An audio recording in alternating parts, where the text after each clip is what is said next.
શું તમને પણ પાત્રા ખાવા ગમે છે પણ બનાવવામાં માથાકૂટ લાગે છે? તો આજે મેં ફક્ત 15 મિનિટમાં બની જાય તેવા એકદમ નવી રીતે પાત્રા બાઇટ્સ બનાવ્યા છે, જે ખાવામાં સુપર ટેસ્ટી લાગે છે, ઓછી મહેનતે અને ઓછા સમયમાં બનીને તૈયાર થઈ જાય છે. તો ચાલો રેસીપી તમારી સાથે શેર કરું. પાત્રા બનાવવા માટે આપણે સૌથી પહેલા પાન લઈ લેવાના છે. જો મારા ઘરે જ ફ્રેશ પાન લાગેલા છે, તમારે જોઈતા હોય તો મંગાવી લેજો. હવે આપણે પાનને સરસ રીતે ધોઈ લેવાના છે. પાન ધોઈ અને તેને થોડા કોરા કરી લઈએ. તો આજે આપણે પાત્રા બાઇટ્સ બનાવી રહ્યા છીએ. તેમાં પાનની અંદર આપણે બેટર લગાવવાની કે બીડા વાળવાની માથાકૂટ વગર ઇન્સ્ટન્ટ એકદમ નવી રીતે બનાવવાના છીએ.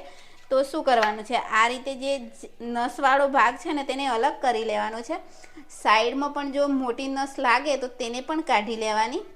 જો નસવાળો ભાગ કાઢી પાનને વાળીને આપણે રાઉન્ડ શેપમાં કટ કરી લેવાનું છે.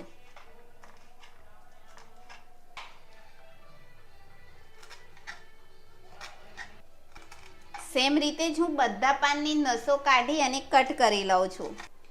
આ રીતે મેં પાનને કટ કરી લીધા છે. તો હવે આપણે તેને એક બાઉલની અંદર લઈ લેવાના છે.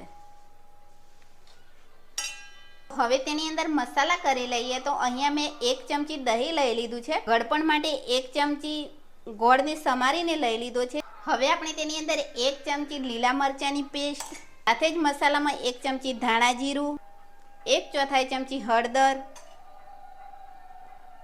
1/4 ચમચી લાલ મરચું, સ્વાદ પ્રમાણે મીઠું અને 1 ચમચી તેલ ઉમેરી પહેલાં હાથ વડે આ સામગ્રીને મિક્સ કરી લેવાની છે. મસાલાને મિક્સ કરી લીધા પછી હવે આપણે બાઇન્ડિંગ માટે 1 વાટકી બેસન ઉમેરીશું. સાથે જ 1 ચમચી ચોખાનો લોટ લઈ લેવાનો છે. તો તેનાથી ક્રિસ્પી બને છે. તો જરૂરિયાત મુજબનું પાણી ઉમેરી અને બેટર બનાવી તૈયાર કરી લઈએ. મેં અહીંયા પાત્રા માટેનું મિશ્રણ બનાવી લીધું છે અને સાથે જ એક પ્લેટને તેલ વડે ગ્રીસ કરી લીધી છે.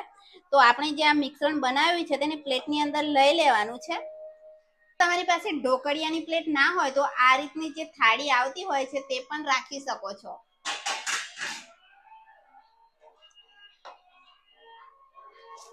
તો હવે આપણે પ્લેટની અંદર તેની પાથરી લઈએ. તો આજે પાત્રા બાઇટ્સ બનાવવાના છીએ તેની થિકનેસ આપવાની છે અને મેં બેટર ઓછું બનાવ્યું છે. એટલે જો જે રીતે થીક બનાવી શકીએ તે રીતે જ આપણે તેને પાથરીશું. મેં ઢોકળિયામાં પાણી ગરમ કરી લીધું છે. તો પ્લેટને રાખી લેવાની છે. સાથે જ ઉપરથી થોડા સફેદ તલને સ્પ્રિંકલ કરી લઈએ.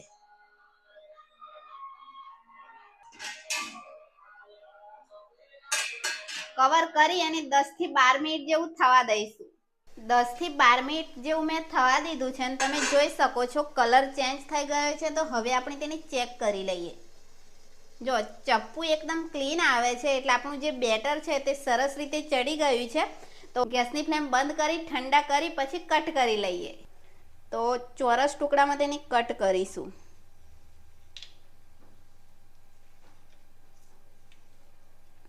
જો આપણા પાત્રા બાઇટ્સ કેટલા મસ્ત બની ગયા છે. પ્રોપર શેપ આવે છે અને ખૂબ જ સરસ રીતે કૂક થઈ ગયા છે. મને તો ડાયરેક્ટ ખાવા પણ ખૂબ જ ગમે છે. આપણે એક વઘાર કરી લઈએ. વઘાર કરવા માટે કઢાઈની અંદર 1 ચમચી તેલ ગરમ કરીશું.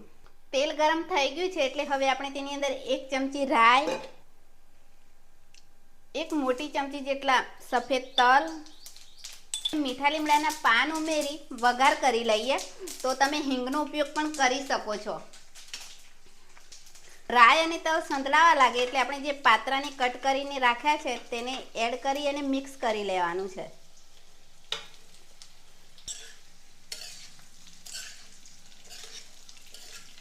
તો આ રીતે આપણે 1 મિનિટ જેવું થવા દઈશું.